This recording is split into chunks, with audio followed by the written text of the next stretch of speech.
성경 말씀은 창세기 46장 1절부터 7절까지의 말씀입니다. 46장 1절부터 7절까지의 말씀입니다. 제가 한 절 읽고 여러분이 한 절 읽으면서 우리 7절까지 읽겠습니다. 창세기 46장 1절부터 7절까지입니다. 이스라엘이 모든 소유를 이끌고 떠나 브엘세바에 이르러 그의 아버지 이삭의 하나님께 희생제사를 드리고 그 밤에 하나님이 이상 중에 이스라엘에게 나타나 이르시되 야곱아 야곱아 하시는지라 야곱이 이르되 내가 여기 있나이다 하매 하나님이 이르시되 나는 하나님이라 내 아버지의 하나님이니 애굽으로 내려가기를 두려워하지 말라 내가 거기서 너로 큰 민족을 이루게 하리라 내가 너와 함께 애굽으로 내려가겠고 반드시 너를 인도하여 다시 올라올 것이며 요셉이 그의 손으로 두 눈을 감리라 하셨더라. 야곱이 브엘세바에서 떠날 새 이스라엘의 아들들이 바로가 그를 태우려고 보낸 수레에 자기들의 아버지 야곱과 자기들의 처자들을 태우고 그들의 가축과 가나안 땅에서 얻은 재물을 이끌었으며 야곱과 그의 자손들이 다 함께 애굽으로 갔더라. 함께 읽겠습니다. 이와 같이 야곱이 그 아들들과 손자들과 딸들과 손녀들 곧 그의 모든 자손을 데리고 애굽으로 갔더라. 아멘. 오늘 말씀의 제목은 내 삶의 게임 체인저입니다. 네.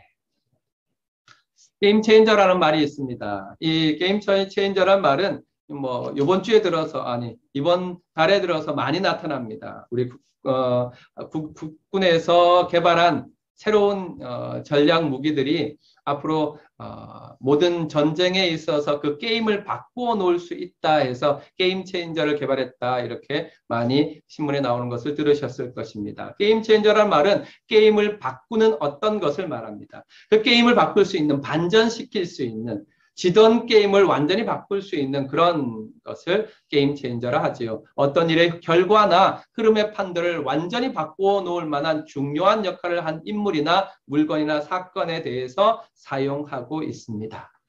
우리 시대의 삶의 모양을 바꾸어 놓은 애플의 창업자 스티브 잡스나 그가 만들어서 우리 앞에 내놓은 스마트폰을 통하여서 우리의 삶이 10여 년 사이에 얼마나 바뀌었는지 깜짝 놀랄 정도입니다.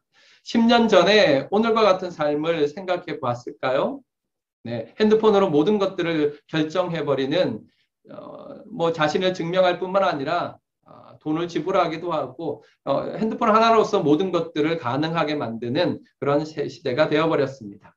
우리가 오늘 만약에 스티브 잡스를 만나서 1시간 이야기를 하고 식사를 한다면 어떨까요? 아마 평생 자랑거리가 되지 않겠습니까? 내가 그때 말이야 하고 이야기하게 될 것입니다. 그렇게 우리의 삶에는 항상 우리의 삶의 흐름을 완전히 바꿔 놓을 수 있는 게임 체인저가 있습니다.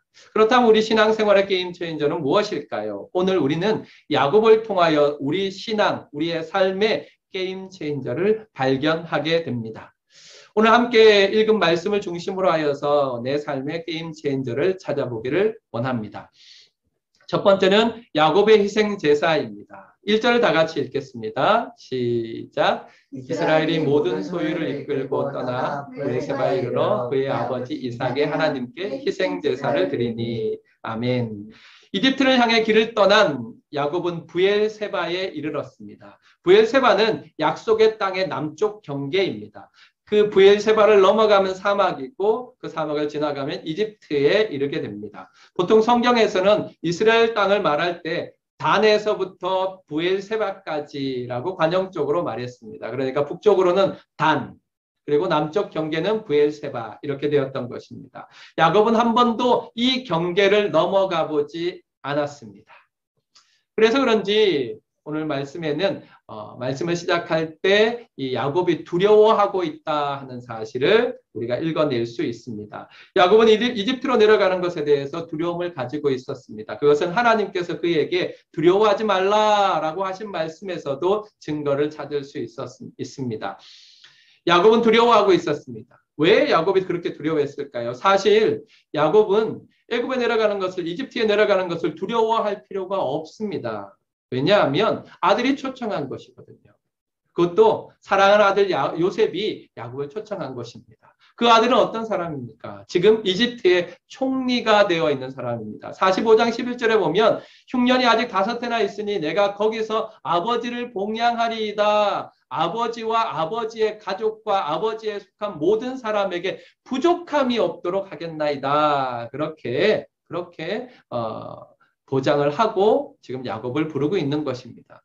전혀 두려워할 것이 없습니다. 뿐만 아니라 이집트의 바로 왕까지, 통치자였던 바로 왕까지 지금 야곱의 가족들을 환영한다고 확인을 끝낸 그런 상황이었습니다. 그럼에도 불구하고 야곱은 이집트에 내려가는 것을 두려워하고 있습니다.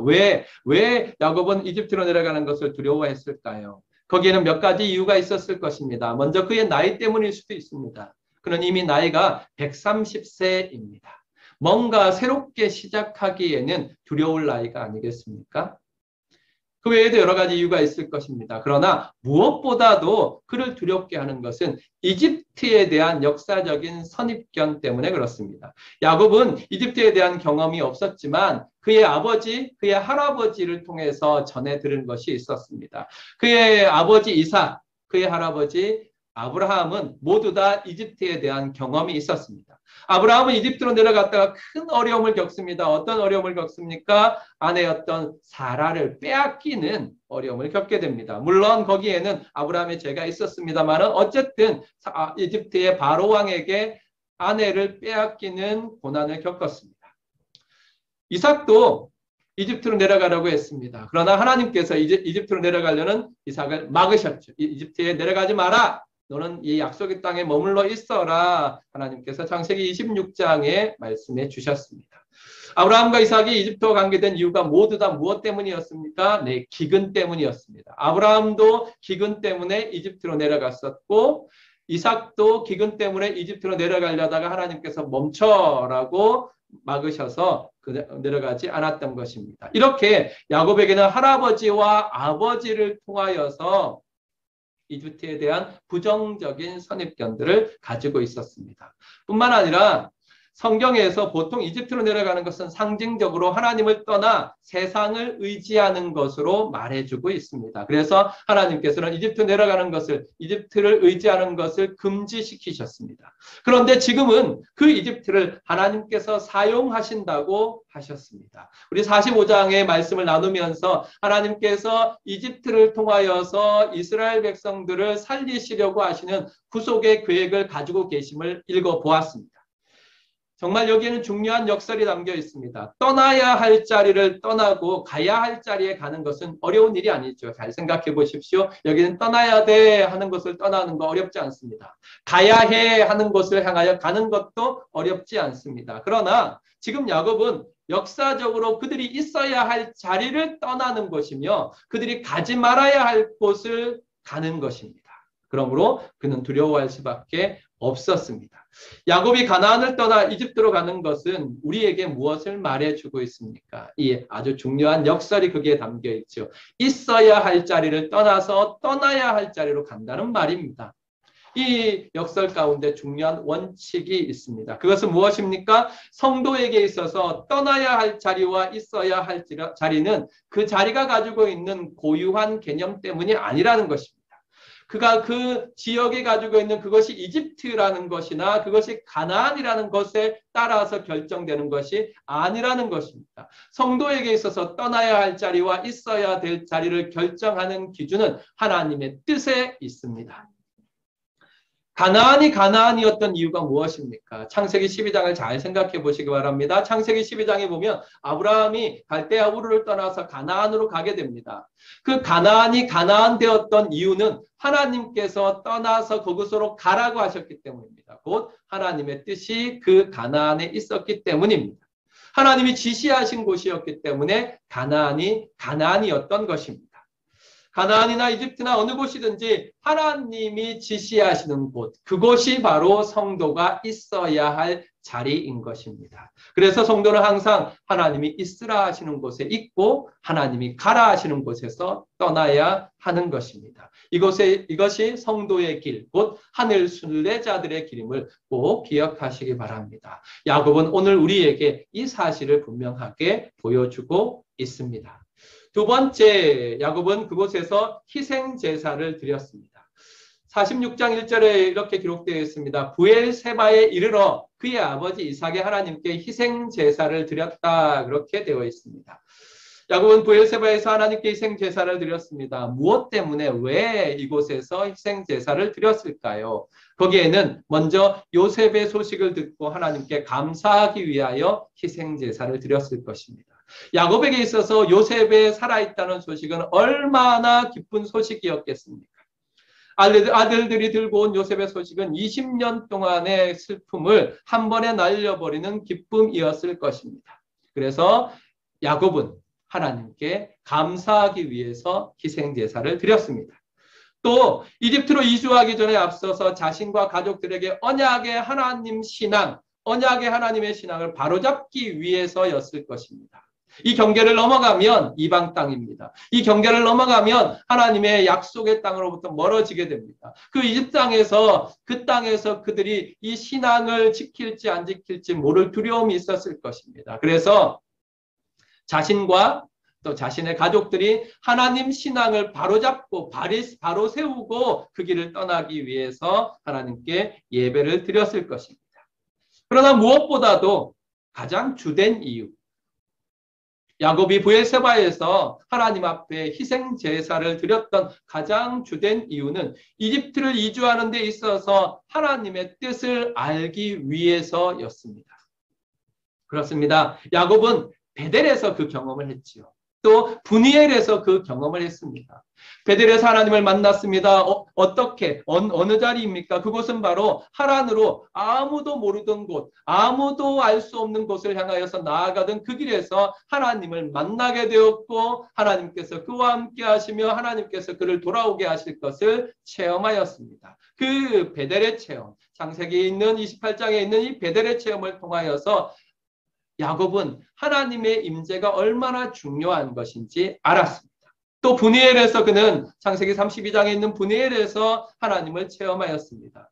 정말로 두렵고 떨리는 형 에서를 만나는 자리 앞에서 하나님께서 그에게 오셔서 그의 이름을 이스라엘로 바꾸어준 체험. 이 하나님의 만남이 그의 모든 것을 바꾸어 버린 그 체험을 하였습니다. 그렇게 하나님을 만나는 자리가 그의 인생에 있어서 게임 체인저가 되었습니다. 이 경험을 통하여서 이제 야곱은 모든 이스라엘과 함께 이집트로 내려가는 길에서 하나님을 만나며 하나님의 뜻을 알기를 원했던 것입니다. 어떤 일이 펼쳐질지 알 수 없는 이집트, 그리고 그것을 향해 가는 그와 그의 가족들에게 무엇보다 필요한 것이 바로 하나님의 뜻, 그 뜻을 아는 것이라는 사실을 기억하게 되었습니다. 그래서 그는 가던 길을 멈추고 하나님 앞에 섰습니다. 하나님 앞에 예배를 드렸습니다. 이것은 참 좋은 신앙의 모습이라고 생각합니다. 결정적인 순간에 멈추어 서서 하나님 앞에 두 손을 모으고 하나님의 뜻을 묻는 것은 우리 신앙생활의 가장 아름다운 모습일 것입니다. 사랑하는 성도 여러분, 우리에게 이 모습이 필요합니다. 바쁘게 달려가던 중에도 결정적인 어떤 순간에는 그 앞에 딱 멈추어 서서 하나님 앞에 무릎을 꿇고 기도하고 하나님의 뜻을 구하며 하나님의 말씀을 읽으며 하나님 말씀 속에서 하나님께서 이 순간에 내게 원하시는 것이 무엇인지를 찾아가는 그 하나님 앞에 무릎 꿇는 모습, 그 하나님 앞에 손을 모으는 모습, 그 하나님 앞에 고개를 숙이는 모습, 이것이 신앙의 가장 아름다운 자리라는 것을 기억하시고 우리 성도들의 매일매일의 삶에서 이 하나님 앞에 멈추어 서는 시간들이 있으시기를 축원합니다. 성도는 앞으로 나아가기 전에 하나님 앞에 나아가야 합니다. 성도는 무슨 일을 하기 전에 하나님 앞에 나아가야 합니다. 하나님 앞에 예배하고 하나님의 뜻을 구해야 합니다. 갈 길을 알 수 없어 두려울 그때에 더욱 간절하게 하나님 앞에 예배 드려야 합니다. 잘 될 때 모든 환경의 준비가 구비된 것처럼 보일 그때도 우리는 겸손하게, 더 겸손하게 하나님 앞에 나아가서 예배 드려야 합니다. 그곳에서 임재하시는 하나님이 우리의 길을 인도하여 가시기 때문입니다. 하루를 시작할 때 예배를 드리시기 바랍니다. 하루를 시작할 때 새 아침이 밝기 전에 정말로 눈을 떴을 때 어떤 일을 하기 전에 가장 먼저 하나님 앞에 무릎을 꿇고 하나님 앞에 서시길 바랍니다. 한 주를 시작할 때 하나님 앞에 예배를 드리시기 바랍니다.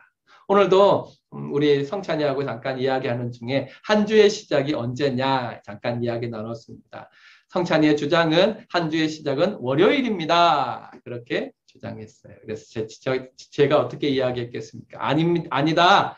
한 주의 시작은 주일이다. 그러니까 주녀시지 않느냐. 그러니까 주일이지 않느냐.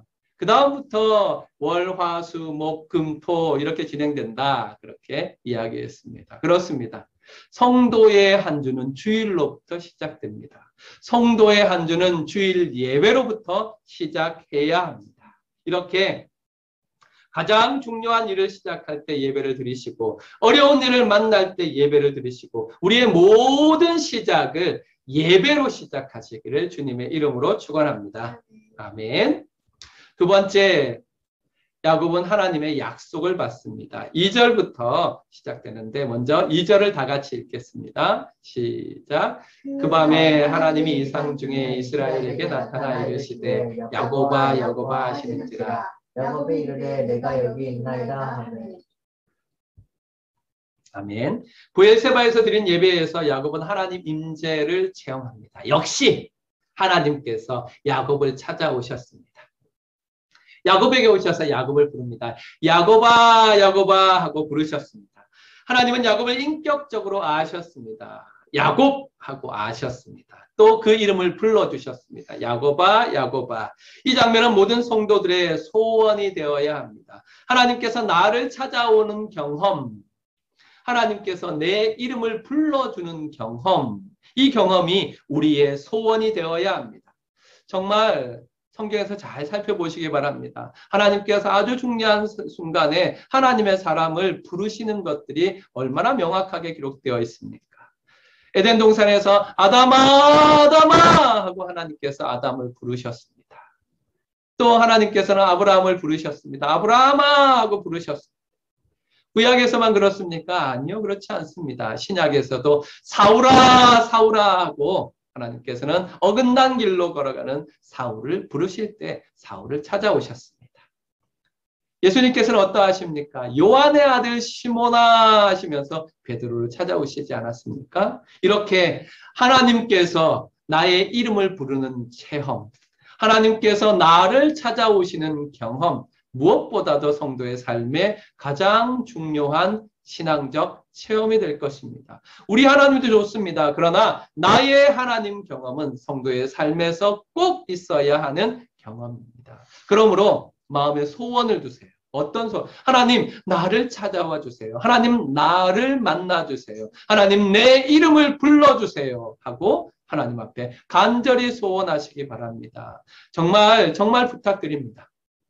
정말로 간절히 부탁드립니다. 여러분의 가정에서 마음의 결심을 단단히 하고 하나님 앞에 무릎 꿇고 기도하세요. 하나님, 내 이름을 불러주세요. 하나님, 내 이름을 불러주세요. 하나님, 나에게 찾아와 주세요. 하고 간절하게 하나님 앞에 엎드리시길 바랍니다. 매 예배 시간마다 하나님 앞에 그렇게 간절히 구하시기를 바랍니다. 야곱을 부르신 하나님은 그에게 약속을 주십니다. 3절부터 시작해서 4절까지입니다. 우리 다 같이 읽겠습니다. 하나님이 이르시되 나는 하나님이라 내 아버지 하나님이니 애굽으로 내려가기를 두려워하지 말라. 내가 거기서 너로 큰 민족을 이루게 하리라. 내가 너와 함께 애굽으로 내려가겠고 반드시 너를 인도하여 다시 올라올 것이며 요셉이 그의 손으로 내 눈을 감기리라 하셨더라. 아멘. 하나님께서 오셔서 하나님께서 야곱을 찾아오셔서 야곱아 야곱아 부르신 이후에 나는 하나님이라 그렇게 말씀하셨습니다. 나는 하나님이라. 야곱아 나 하나님이야 말씀하시고 너 애굽으로 내려가는 거 두려워하지 말라. 왜 두려워하지 말라 하십니까? 하나님께서 내가 이거 약속할게. 이 약속 할게. 그러니까 너는 두려워하지 말라 그럽니다. 첫 번째 약속이 무엇입니까? 내가 이집트에서 너를 큰 민족이 되게 하겠다입니다. 내가 거기서 너로 큰 민족을 이루게 하리라 3절에 말씀하셨습니다. 이 약속은 아브라함과 이삭에게 이미 하셨던 약속의 연장선상에 있지요. 하나님은 이집트에서 이스라엘을 큰 민족으로 만들어 가실 것입니다. 지금 이때, 그러니까 지금 야곱이 이스라엘 가문을 다 함께 이집트로 데리고 나가던 이때 이집트가 세상 그 어느 곳보다 이스라엘에게는 꼭 필요한 나라요, 꼭 필요한 장소였습니다. 넓게 보면 가나안을 떠나야만 했습니다. 이건 이제 우리가 성경 전체를 통해서 읽어낼 수 있는 지혜인데, 그때 이스라엘 백성들은 가나안을 떠나야만 했습니다. 왜냐하면 가나안은 아직 하나님께서 심판하실 만큼 죄가 차지 않았다, 그렇게 말씀하셨고, 게다가 가나안은 이스라엘에 대한 거부감이 없었어요. 그래서 가나안의 작은 이스라엘이, 그러니까 큰 가나안의 작은 이스라엘이 동화될 위험이 있었습니다. 그러나 이집트는 달랐습니다. 이집트는 큰 나라였죠. 그래서 이 이스라엘에 대해서 크게 신경 쓰지 않았습니다. 오히려 유목민들에 대한 차별이 있어서 이스라엘이 동화되지 않고 신앙적으로나 혈통적으로 순수성을 지킬 수 있었습니다. 400년이 넘도록 이스라엘이 이집트에 있었지만 그들과 동화되지 않고 있을 수 있었던 것은 고센 땅에서 따로 떨어져 있었을 뿐만 아니라 이집트 사람들이 이스라엘의 유목민이라는 것 때문에 차별하였기 때문에 떨어져 있을 수밖에 없었습니다. 그로 말미암아 신앙적으로나 혈통적으로 이스라엘은 그 순수성을 지킬 수 있었습니다. 무엇보다도 이 당시 이집트는 그 지역에 닥친 대기근 속에서 야곱의 가문을 먹여 살릴 수 있는 곳이었습니다. 이렇게 하나님께서는 세상 나라 이집트를 하나님 나라 이스라엘을 키우고 성장하시는 인큐베이터로 사용하셨습니다. 그렇게 하나님께서는 내가 거기서 너로 큰 민족을 이루게 하리라 약속하셨습니다. 두 번째 약속이 무엇입니까? 내가 너와 함께 이집트로 내려가겠다입니다. 4절 제일 처음에 내가 너와 함께 애굽으로 내려가겠고라고 말씀하셨습니다. 이것은 하나님께서 약속의 땅을 아예 이집트로 옮겨 이스라엘과 함께 가겠다는 뜻이 아닙니다. 오히려 하나님께서 이집트에 이주하는 야곱과 함께 가서 이스라엘과 함께 가서 그곳에서도 그를 보호하시고 이스라엘을 성장하게 하시겠다는, 하나님이 축복하시겠다는 하나님의 계획을 말씀하고 계신 것입니다. 세 번째는 무엇입니까? 내가 너를 인도하여 다시 가나안으로 올라오게 하겠다입니다.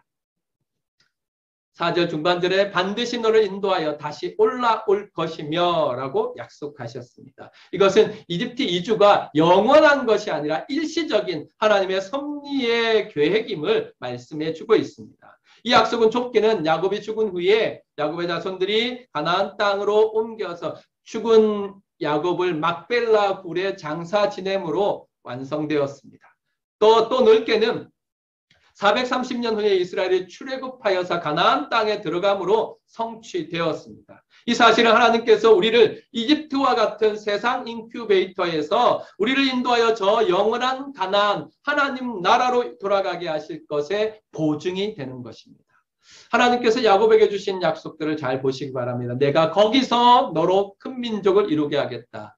이것은 하나님께서 야곱에게 주신 약속이기도 하지만 오늘날 성도와 교회에게 주신 약속이기도 합니다. 세상에서 우리가 세상에 대한 부정적인 시각만 가질 것이 아닙니다. 이집트에 대해서 야곱이 가졌던 두려움처럼 단순히 세상에서 두려움만 가질 것이 아니라 하나님께서 이곳에서 나를 큰 민족으로, 하나님께서 우리를 큰 민족으로 이루시기 위해서 이 땅에 보내셨다 하는 사실을 꼭 기억해야 합니다.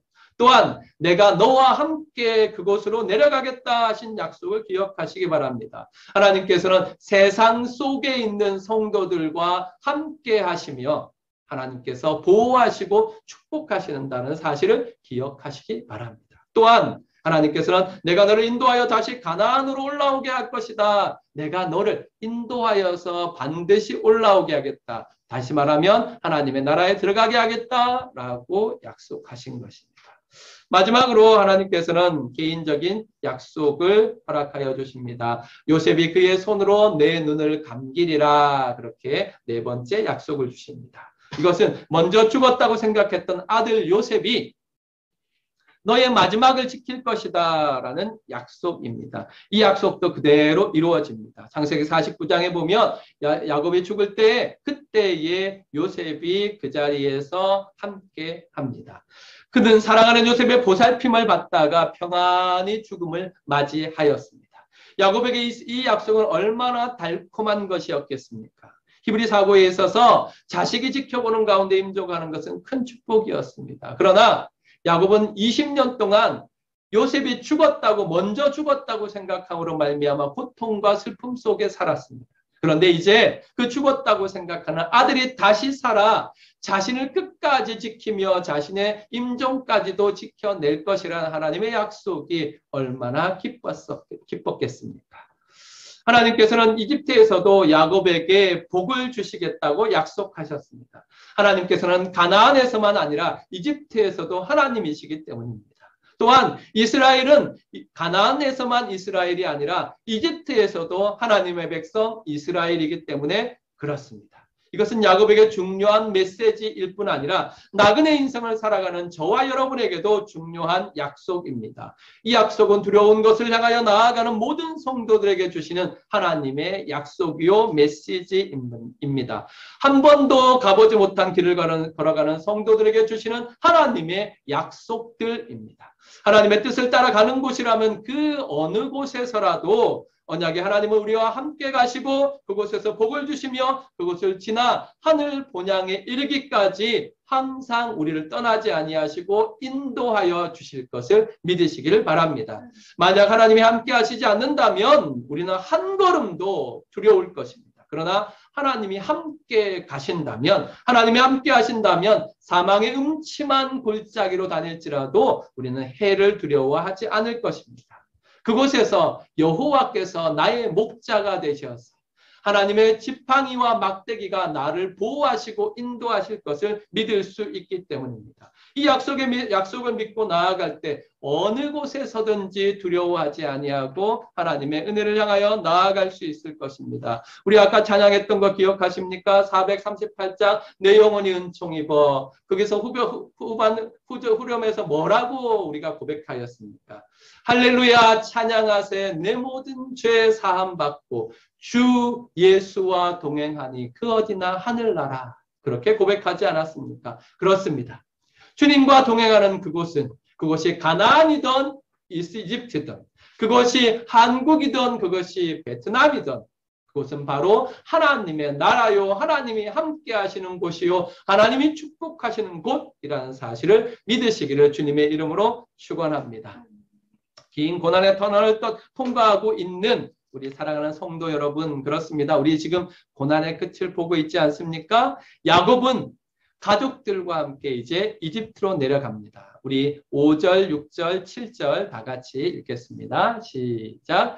야곱이 브엘세바에서 떠날새 이스라엘의 아들들이 바로가 그를 태우려고 보낸 수레에 자기들의 아버지 야곱과 자기들의 처자들을 태우고 그들의 가축과 가나안 땅에서 얻은 재물을 이끌었으며 자손들이 다 함께 애굽으로 갔더라. 이와 같이 야곱이 그 아들들과 손자들과 딸들과 손녀들 곧 그의 모든 자손을 데리고 애굽으로 갔더라. 아멘. 야곱은 브엘세바에 들어올 때와 나갈 때가 전혀 달랐습니다. 보통 들어올 때와 나갈 때가 다르다 하는 말을 할 때는 부정적이지 않습니까? 그런데 이 야곱에게는 긍정적인 효과가 있었습니다. 야곱이 브엘세바로 들어올 때는 두려움 가운데 들어왔습니다. 한 번도 가보지 못한 이집트를 향해 나아갈 때 가지고 있었던 두려움이 있었습니다. 그러나 브엘세바에서 하나님 앞에 희생제사를 드리고 브엘세바에서 하나님의 임재를 체험하고 브엘세바에서 하나님의 약속을 받은 이후에 브엘세바를 떠날 때의 야곱의 모습은 전혀 다른 모습입니다. 소망 가운데 하나님의 축복을 바라보며 하나님의 약속을 바라보며 이집트를 향하여 나아갔습니다. 이것은 그가 브엘세바에서 하나님을 만났기 때문입니다. 그가 브엘세바에서 하나님의 약속을 받았기 때문입니다. 우리의 브엘세바가 어디입니까? 바로 예배가 우리의 브엘세바, 예배가 나의 브엘세바입니다. 예배를 통해서 우리는 하나님을 만나게 됩니다. 아니, 예배를 통하여 하나님께서 나를 찾아오시는 체험을 하게 됩니다. 예배를 통하여서 우리는 우리에게 오셔서 우리의 이름을 부르시는 하나님의 자비하심을 대하게 됩니다. 예배를 통하여서 우리는 하나님의 말씀 속에 담겨있는 하나님의 약속을 듣게 됩니다. 그러므로 우리는 예배의 승부를 걸어야 합니다. 아니, 예배의 목숨을 걸어야 합니다. 예배는 우리 신앙생활 중에 한 부분이나 우리의 삶의 한 부분이 아닙니다. 예배는 우리의 삶의 전부이며 예배는 우리의 삶의 가장 기본적인 것이며 예배는 우리의 삶의 가장 중요한 것입니다. 예배를 통해 하나님을 만나고 예배를 통해 하나님의 약속을 받는 것, 이것은 우리의 신앙에 포기할 수 없는 것입니다. 왜 그렇습니까?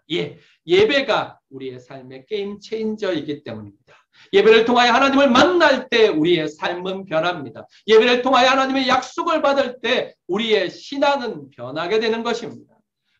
그러므로 우리의 삶에 있어서 무엇보다도 비교할 수 없는 가장 중요한 것은 바로 이 예배인 것입니다. 이 사실을 믿으시고 늘 예배를 통해서 하나님을 만나시길 바랍니다. 예배를 통하여서 늘 하나님의 약속을 받으시기를 바랍니다. 정말로 사랑하는 성도 여러분, 함께 하시는 하나님과 함께 예배를 통하여서 우리와 함께 하시는 하나님, 그 하나님과 함께 두려움 없이 하나님이 우리를 큰 민족 되게 하시는 세상, 하나님이 우리와 함께 하시는 세상, 하나님이 우리를 인도하시는 세상을 향하여 두려움 없이 나아가시길 바랍니다. 세상, 그 어느 곳에 우리가 믿을 때, 의지할 때가 있습니까? 세상으로는 그럴 수 없습니다. 그러나 그 세상을 주관하시는 하나님께서 나의 하나님이 되시며 나의 아버지가 되시며 내 길을 인도하시며 나와 함께 하시며 나를 보호하시며 나를 축복하신다면 세상이 아무리 어두움이라도 세상이 아무리 골짜기라도 우리는 두려움 없이 담대하게 나아갈 수 있을 것입니다. 오늘 이 예배를 통하여서, 아니 앞으로 여러분의 삶에서 하나님께서 세우시는 모든 제단, 모든 예배의 자리를 통하여서 이 놀라운 축복을 경험하시고 세상을 향하여 담대하게 나아가시기를 주님의 이름으로 축원합니다. 아멘.